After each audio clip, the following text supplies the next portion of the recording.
Now, to demonstrate, let's compare the 370 and the 466, 466 being this one, and talk about the difference between a large and small motor. Now, I may have just mentioned, I think I did, that I could swap the motors between these two. That's not entirely true unless I wanted to convert this one to a large motor or convert that one to a small motor. But let's find out what the differences are and how to spot them very quickly.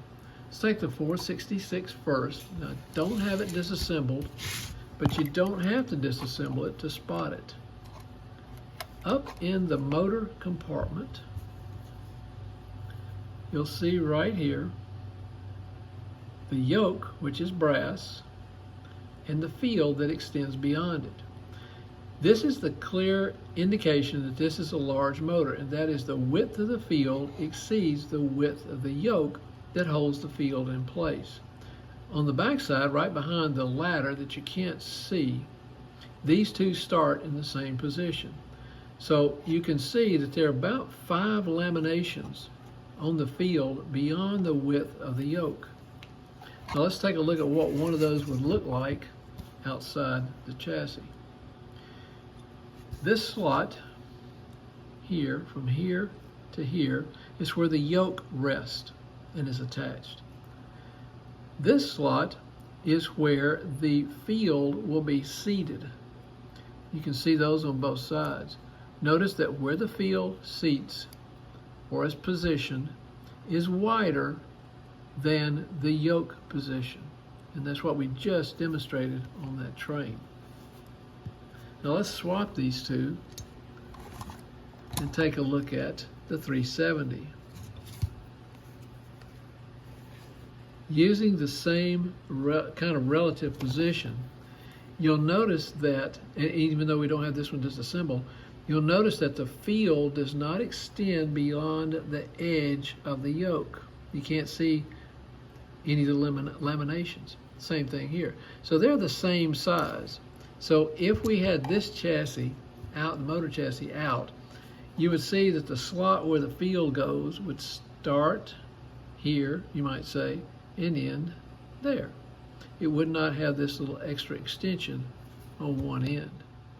So to kind of summarize, we have the same yoke design right here that supports the centering of the field. We'll just use the 370 because it's a little handier.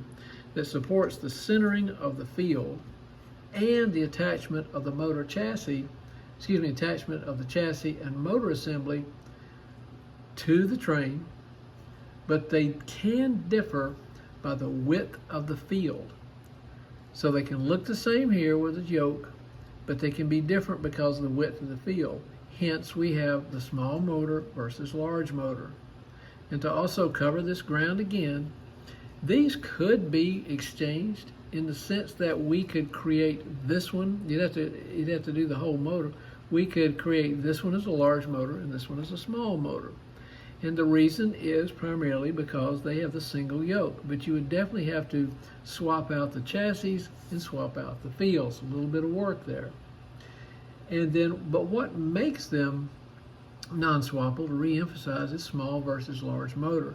Now let's take one look at another aspect that would make them incompatible.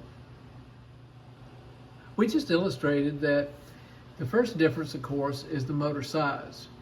But let's compare 370 to 397 and let's see yet another difference. And it's called the single yoke versus the double yoke. Very easy to spot. Single yoke, just to summarize, single yoke motors use the exact same yoke to not only center the field on the motor, but support the whole motor assembly to the chassis. Whereas in a double yoke design that you're going to see here on the 497, it uses a different yoke to center the field, actually makes reassembly and disassembly a lot easier, I think, and a second yoke or clamp to attach the entire chassis and motor assembly to the train's chassis. Now, one of the differences is that a single yoke, such as on this 470, cannot pivot on the axis right here and adjust to railhead elevation changes, so it doesn't go up and down front to rear. Now it does here because, although with unequal distances, because its attachment at the very top of the motor to the chassis allows a little bit of that. So most of its flexibility is lateral, left to right swing. Now let's take a look at the double yoke motor. The double yoke motor will pivot along the axis right here. And you can see, because the yoke on the inside, the field clamp, the field yoke, changes from left to right side. And that allows the 497, regardless of, it could be regardless of the motor size, but it allows it to adjust to changes in track elevation, and I think is a much better design. So it's not so much the single versus the double yoke that causes the incompatibility as it is the mounting screw. Remember, the 230 was used over here on the 370, but on the 497 that has this capability with a double yoke, the screw right here is totally different. It is called an A406. Again, the head on the 370 or the 230 screw is rounded and tapered down to its edges. Its shaft is shorter and narrower. The A406, however, differs in that it's longer and larger. And there it is right there. So you cannot fit an A406 into a 230 hole on the chassis. It would have to be drilled out, the 230 hole would have to be drilled out precisely to the diameter of this screw, and then of course the hole would have to be retapped. The shaft on the 230 is threaded its entire length, but that is not the case with the A406. So let's examine the A406 without the train mounted. I'm just going to look down along the edge first.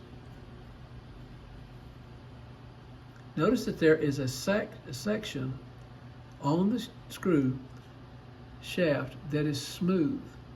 Now let me see if I can focus down on that so you can see it. And there you can see the section of the screw shaft that is not threaded. And that is where the field clamp will go. Also notice it has a square head. It's a much squarer, the head is flatter as opposed to the 230. So if you try to exchange these two, you'll find that the larger diameter screw A406 will not fit in the hole on the, like on this 370, because it is too big. And you'll also find out, as I did, that it is too long. You can't get down far enough. And how these work probably can be more easily pointed out by picking up the 497 again and taking a look at it.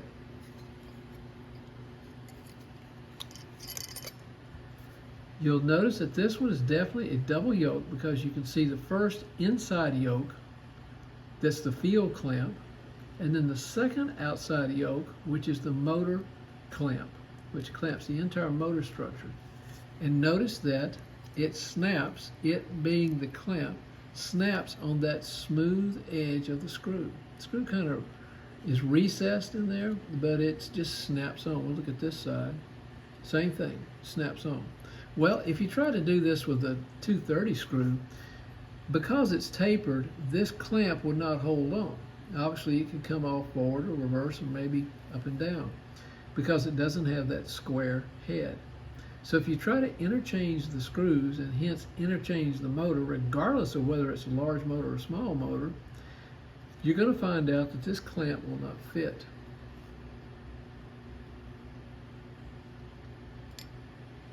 And I found out the hard way that when I tried to mount this A406 screw into a hole designed for the 230, number one, it wouldn't fit.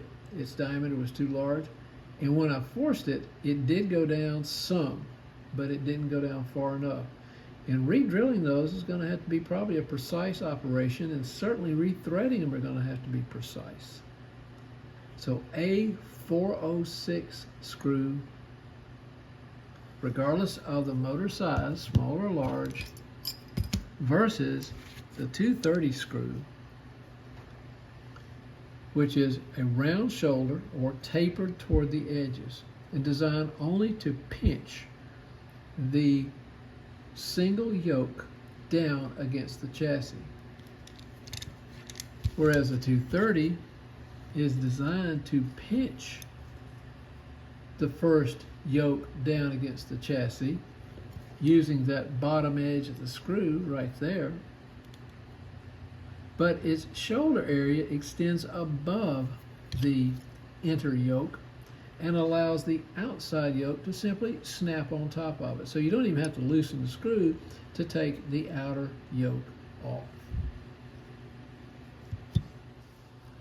I did some research on this phenomenon, large versus small, and single yoke versus double yoke, and S230 versus A406 screws, and chassis sizes, and the tapping of the screw, and so forth.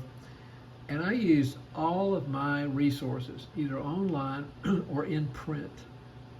And I could not find any thorough documentation of the small versus large motor differences, and certainly no differences, no discussion of the single versus the double yoke nomenclature and its relationship to the screws, and hence the possible incompatibility of these chassis. Now you set two of these chassis down, one designed for the small motor with the, say, single clamp, and one designed for the large motor and the double clamp across the room, or on your bench, and you take a glance at them, you're going to say, oh, those are the same. I can just reach in my boneyard and pull out a chassis. But that's not the case. If you have printed reference in printed material or online to the documentation, thorough documentation of small versus large motor differences, and then the explanation of the single versus double yoke, and then the explanation of the differences in the screws, please share that in the comments below.